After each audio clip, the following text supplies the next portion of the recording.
안녕하세요. 말씀 메이커리 558번째 시간 기도하심으로 시작하겠습니다. 거룩하신 주님 감사합니다. 주님의 말씀을 묵상합니다. 성령님께서 말씀에 조명이 되어 주시옵소서. 우리 주 예수 그리스도님의 이름으로 기도합니다. 아멘. 네, 오늘 보실 말씀은 창세기 3장 1절에서 13절까지의 말씀입니다. 뱀은 주 하나님이 만드신 모든 들짐승 가운데서 가장 간교하였다. 뱀이 여자에게 물었다. 하나님이 정말로 너희에게 동산 안에 있는 모든 나무의 열매를 먹지 말라고 하셨느냐? 여자가 뱀에게 대답하였다. 우리는 동산 안에 있는 나무의 열매를 먹을 수 있다. 그러나 하나님은 동산 한가운데 있는 나무의 열매는 먹지도 말고 만지지도 말라고 하셨다. 어기면 죽는다고 하셨다. 자, 하나님께서는 선악을 알게 하는 나무의 열매를 만드시고 그것을 인간이 접근하지 못하도록 하십니다. 아니, 인간이 접근하지 못할 것을 왜 만드셨을까? 이런 질문을 할 수도 있습니다. 하지만 이 선악을 알게 하는 나무의 존재는 하나님과 인간의 엄격한 선을 긋는 그런 것이었고, 그리고 금기사항을 통해서 인간이 하나님께 속한 존재이고 하나님께서 만드신 존재라는 것, 그리고 주님의 뜻에 순종해야 하는 존재라는 것을 기억해야 하는 것이죠. 그리고 동산, 바로 에덴 동산의 모든 것을 주신 것이 아니라 바로 맡기신 것, 청지기의 사명이 인간에게 있다는 것을 기억하게 하는 그런 장치가 되었던 것입니다. 4절 계속 보면요. 뱀이 여자에게 말하였다. 너희는 절대로 죽지 않는다. 하나님은 너희가 그 나무 열매를 먹으면 너희는 눈이 밝아지고 하나님처럼 되어서 선과 악을 알게 된다는 것을 아시고 그렇게 말씀하신 것이다. 자, 선과 악을 알게 된다. 이 말에 굉장히 큰 함정이 있습니다. 선과 악을 알게 된다. 굉장히 능력이 생기는 것 같죠?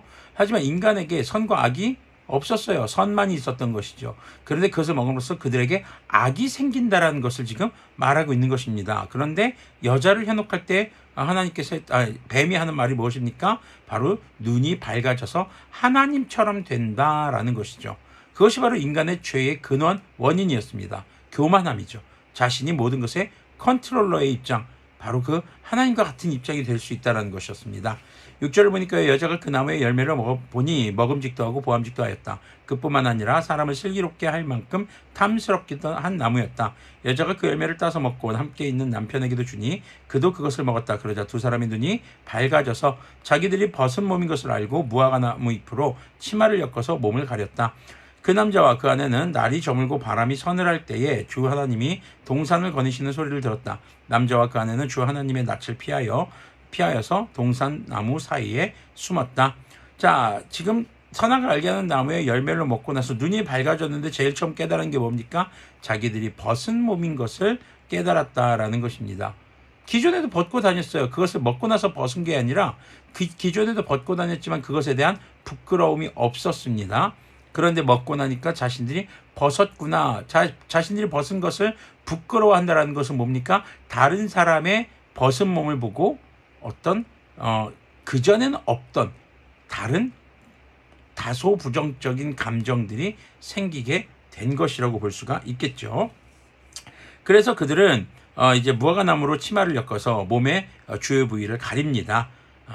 그리고 이제 날이 저물고 서늘할 때에 동산을 거니시는 주님의 소리를 듣게 되는 것이죠. 그리고 그들은 하나님을 피해서 숨습니다. 죄를 짓게 된 사람들의 특징은 바로 그렇게 자신의 부끄러움을 알게 되고 하나님을 피하는 그런 모습이 나타나게 되는 것이죠. 9절을 계속 보면요. 주 하나님이 그 남자를 부르시며 물으셨다.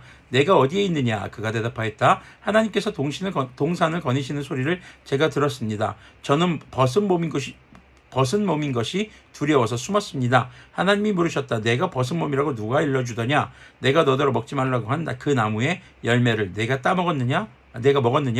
그 남자는 핑계를 대었다. 하나님께서 저와 함께 살라고 짝지어 주신 여자, 그 여자가 그 나무의 열매를 저에게 주기에 제가 그것을 먹었습니다. 주 하나님이 그 여자에게 물으셨다. 너는 어쩌다가 이런 일을 저질렀느냐? 여자도 핑계를 대었다. 뱀이 저를 꿰어서 먹었습니다. 자, 지금 남자, 아담, 하와, 여자 전부 다 누구 핑계대고 있습니까? 다른 존재의 핑계를 대고 있습니다. 자, 인간이 죄를 짓고 나서 이제 자신의 죄를 깨달았을 때, 자신의 부끄러운 것을 깨달았을 때 죄를 인정하지 않는 이 모습, 인정하지 않으니까 뭐예요? 다른 사람 핑계대고 다른 상황을 핑계대는 모습이 나타나게 되는 것이죠. 자, 사람들이 죄를 지었을 때 부끄러움을 느끼게 됩니다. 이때 죄의 속성을 가지게 된 사람은 자신의 죄에 대한 원인을 타인에게 있다고 핑계를 대기 시작합니다.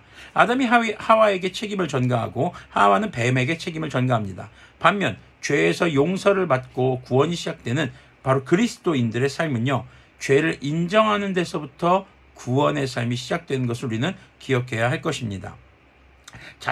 그리스도인은요, 그래서 자신의 죄를, 삶에 있는 자신의 죄를 인정하고 또 죄를 용서해 주시는 분은 오직 우리 주 하나님 것을 고백하는 것입니다. 그리고 주 하나님과의 관계 회복은 오직 우리 주 예수 그리스도님의 성육과 또 십자가에서의 대속, 죽음에서의 부활, 재림의 언약을 믿는 믿음으로 회개할 때 가능한 것임을 기억하는 것이죠. 자, 그러므로 구원의 시작은 자신의 죄를 인정하고 성령님의 인도하심을 따라 우리 주 예수 그리스도님의 이름으로 주 하나님께 회개하는 삶을 통해 이루어지는 것을 고백해야 할 것입니다. 어떤 이유에서건 죄를 지은 것은 우리 자신임을 잊지 않았으면 좋겠습니다. 기도하겠습니다. 거룩하신 주님 감사합니다. 주님의 말씀을 묵상했습니다. 주님, 죄를 짓고 타인에게 책임을 전가하는, 또 다른 존재에게 책임을 전가하는 그런 모습들을 바라보며 우리가 어떠한 모습을 피해야 할지를 깨닫게 해 주시옵소서. 주님, 정말 이 모습, 이 성경 속의 이야기를 통해서 인간에게 죄를 짓고자 하는 속성인 죄성이 들어온 것을 생각해 보게 됩니다.